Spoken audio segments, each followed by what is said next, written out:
So hi, నేను Swathi Naidu. And కుర్చీ తాత గురించి అందరికీ తెలిసిందే కదా. సో ఎలా అంటే ఆయనకి షెల్టర్ లేదు, ఉండడానికి ఏమీ లేదు. అండ్ రోడ్స్ మీద బెగ్గింగ్ చేసుకుంటూ, అంటే ఛానల్స్ వాళ్ళు కృష్ణకాంత్ పార్క్ దగ్గర కూడా తనతో వీడియోస్ తీసుకుంటున్నారు, కానీ ఎవరు మనీ ఇచ్చింది అట్లా కూడా ఏం లేదు.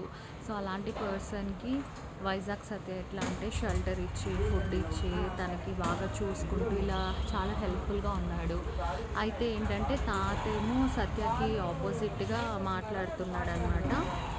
సో సత్యకి ఆపోజిట్గా మాట్లాడుతున్నాడు అండ్ చాలా బ్యాడ్గా మాట్లాడుతూ వీడియోస్ చేస్తున్నాడు. ఏంటిది అంటే ఛానల్స్ వాళ్ళు నాకు మందు తాగిపించి ఇలా మాట్లాడిపిస్తున్నారు అంటున్నాడు. ఒకసారి 2 సార్లు ఎవ్రీ టైం అలాగే చేస్తున్నాడు. సో ఈ విధంగా చేస్తున్నాడు అనమాట. ఇంకా అలా చేస్తున్న తర్వాతకి చూసి ఇంకా సత్య ఏంటంటే పోలీస్ కంప్లైంట్ ఇచ్చాడు. ఇంకా అప్పుడు నేను కూడా సపోర్ట్గా ఉన్నాను సత్యకి.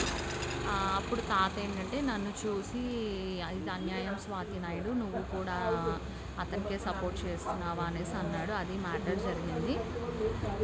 అంటే తాత చాలామందిని తిట్టాడు, మనందరికీ తెలుసు. కేసీఆర్, కేటీఆర్, ఎవ్రీబడి, అందరు పెద్ద పెద్ద వాళ్ళందరికీ తిట్టాడు. సో సత్యాన్ని కూడా బ్యాడ్గా మాట్లాడుతున్నాడు. అందుకనే సత్య కంప్లైంట్ ఇచ్చాడు. అందుకే తాతని పోలీసులు అరెస్ట్ చేశారు. అది మ్యాటర్. ఇంకా పోలీసులు తీసుకెళ్ళి తాతని కుర్చీ మార్చి పెట్టేశారు.